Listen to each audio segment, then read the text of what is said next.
Dobar dan, ovo je uputstvo, tutorial ili kako god, kratki kurs kako koristiti aplikaciju 5 zvezdica koja je namenjena vlasnicima apartmana, može i hotela, soba koje iznajmljuju gostima bilo gde. Ovo je interna aplikacija koja služi za praćenje bukiranja, praćenje zauzetih i slobodnih soba u apartmanima, odnosno već kako se zovu, zvaćemo to nekim jedinicama koje se iznajmljuju turistima. Sad ćete sve vidjeti, uputit ću vas kako da je koristite. Cilj je da u svakom trenutku, na svakom uređaju znate da li vam je soba slobodna ili nije, odnosno ta jedinica, ajde tako da je zovemo, da li je slobodna, da li je, bez obzira da li ste dobili rezervaciju preko Bookinga, Airbnb-a i nekog drugog servisa ili vas je jednostavno neko zvao telefonom pa zakazao ili vam je prijatelj zakazao za vikend, a vi već imate zauzeto, kako ne bi dolazilo do tih preklapanja i stresa svima, uključujući i goste, prijatelje, vas, vaše porodice. Ovde ćete moći da pratite šta se sve dešava sa vašim sobama, apartmanima ili bilo čemu drugom, može to biti, ne znam ja, i spa, i hotel, i sve u vezi sa turizmom, iznajmljivanjem, sve ono što je određeno danima, tako da kažem. Ovako će izgledati vaš početni ekran, vi ćete imati svoj,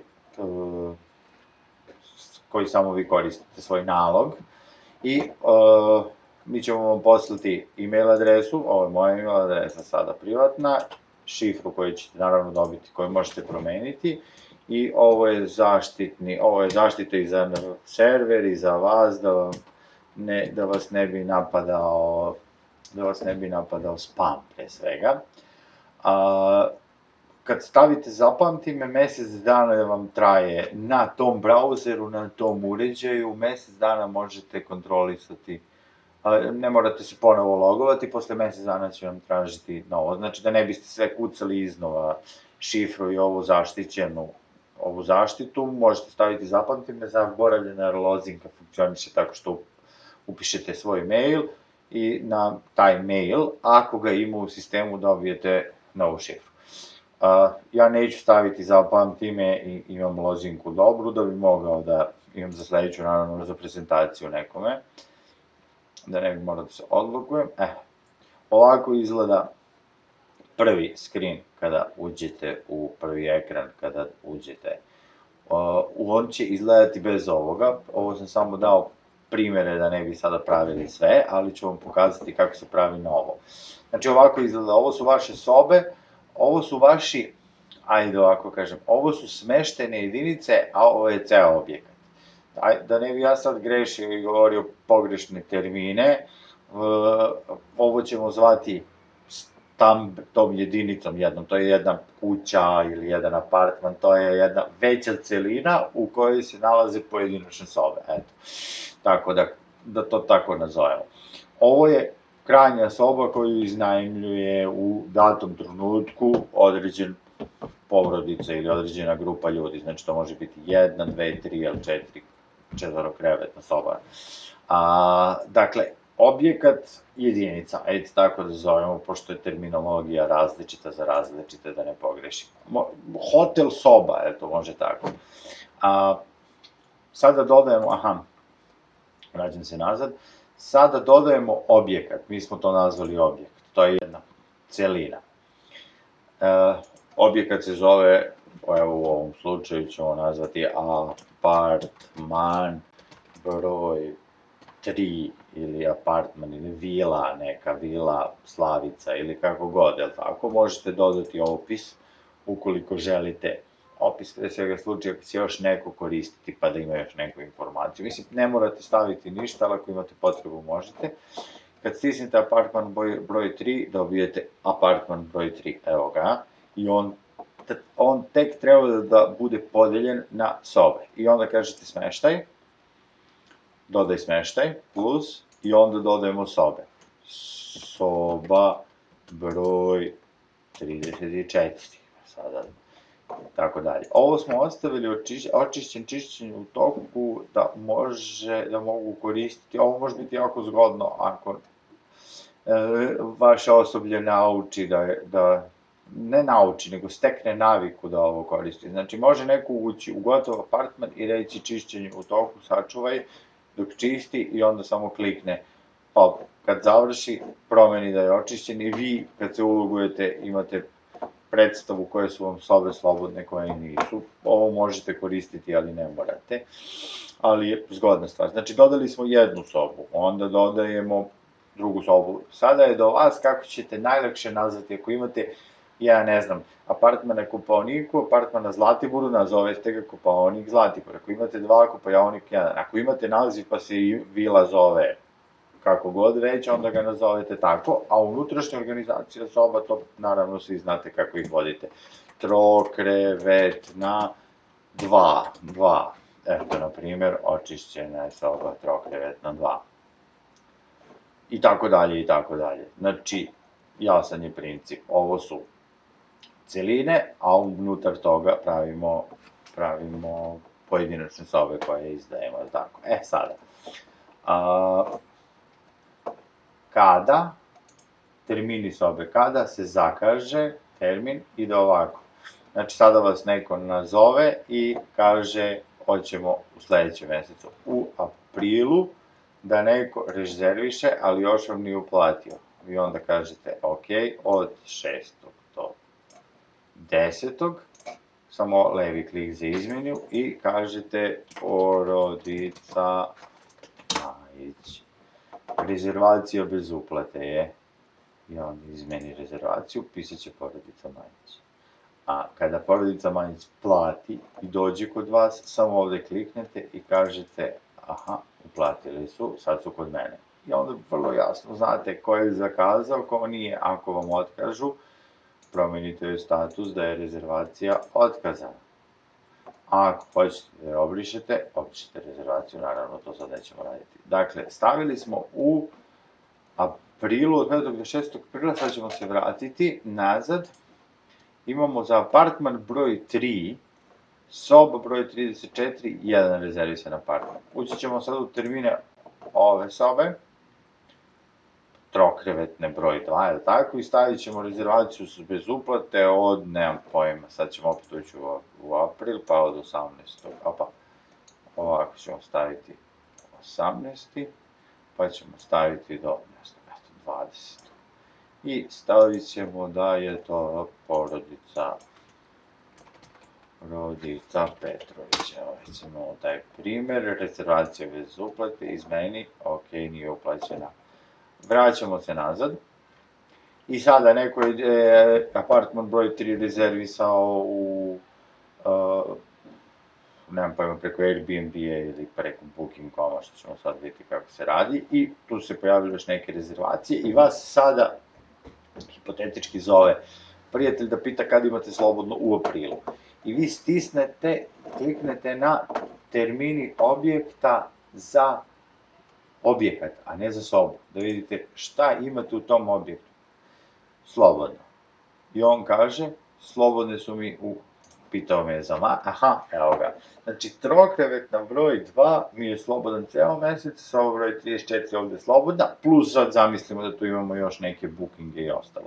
Dakle, mi ceo apartman u aprilu vidimo šta nam je slobodno. I vrlo jasno možemo reći, hoćemo da nam se rezerviša soba broj 34. Ovde možemo dodati isto. Ovde. A onda on kaže, aha, a ova druga, a ta je i uplaćena, sad ćemo dodati i tu. Evo je, ali može evo ga, ovu ćemo ovako da pomerimo da ova 3 dana. Evo je. Znači, sad smo tu dodali trokrevetna plaćanja. Znači, ovde možemo da kontrolišemo ceo, preko ovog padajućeg menija, sve sobe u okviru tog apartmana i da sve ovde promenimo. Kad sve to uradite, stisnete dugme sinhronizacija i cela soba će se sinhronizovati sa svim sistemima, ali ne u ovoj fazi sada, samo vam to pokazujem. da ima dugme za sinhronizaciju, morate pre toga da ih povežete.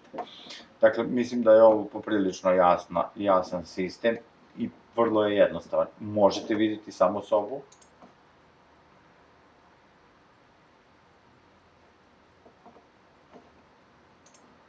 Evo u aprilu, to je ono što smo dodali, ovo što smo dodali sada iz onog drugog, možete vidjeti ceo apartman. I tako možete vidjeti sve apartmane. Dakle, ovo je pretpostavka da je apartman broj 16, mogu biti različita mesta, mogu biti jedan pored drugog, ali ideja je da je ovo jedna velika jedinica podeljena na manje jedinice, možda to bilo najpreciznije.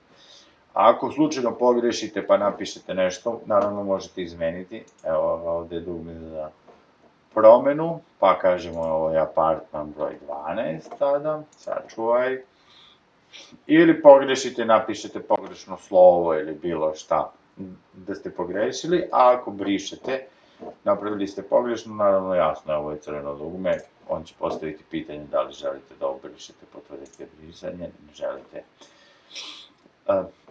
Sada uradili smo ceo, praktično to je sve, aplikacija je vrlo jednostavna, ovde možete da je stavite da je full screen da bi se lakše videli, ovde se nalazi vaš profil, ime, prezime, broj telefona, nivo, ali to je vrlo jednostavno,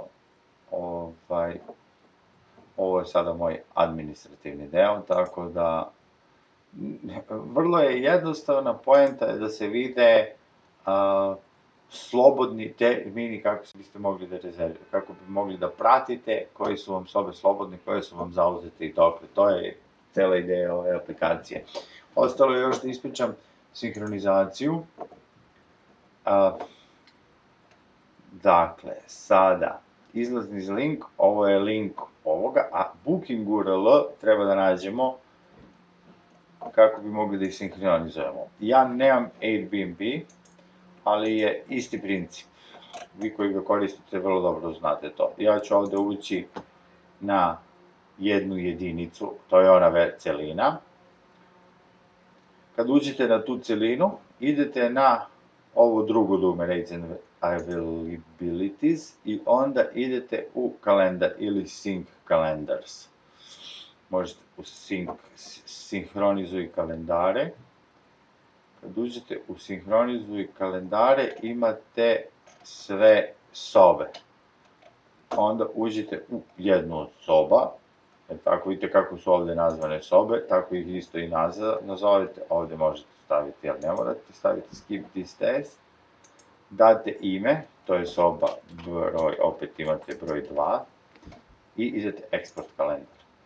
Export kalendar znači u stvari ovaj izlazni link. Copy link, on je kopiran, uđete u 5 zvezdica i pastujete. Kalendari su povezani. Kada nešto ovde menjate, stisnete sinhronizaciju, generiši nove izlazne kodove. Ovo ne morate raditi, pošto ovo radite samo prvi put da izgenerišete, ali ovde vidite imate 3. Ukoliko se javi potreba za još, mi ćemo napraviti još sinhronizacija, ali ovo je način da se sinhronizuju sajtovi. Ulazni link se unosi iz drugog, to znači kad neko rezerviše Booking da dođe ovde, a kada ovde se upiše, se stisne sinhronizacija kako bi se sinhronizovalo s Bookingom. Potreban je samo ovaj URL koji sam sad pojasnio kako izgleda. Vrlo se jednostavno dolazi do tog linka. Isto se tako jednostavno dolazi na Airbnb-u, ide se na kalendar i na dnu kalendara postoji export import link, ovde ide export link i export kalendar, lako se, vidjet ćete, eksportuje. Sad sam ja ovo uradio ovde, idemo onda import i sad smo povezani, ali ja moram sad ovo da isključim, pošto sam sada stavio sinhronizaciju, neću sinhronizovati sa ovim, pošto je ovo samo primer kako se to radi. Hvala vam, prijatno.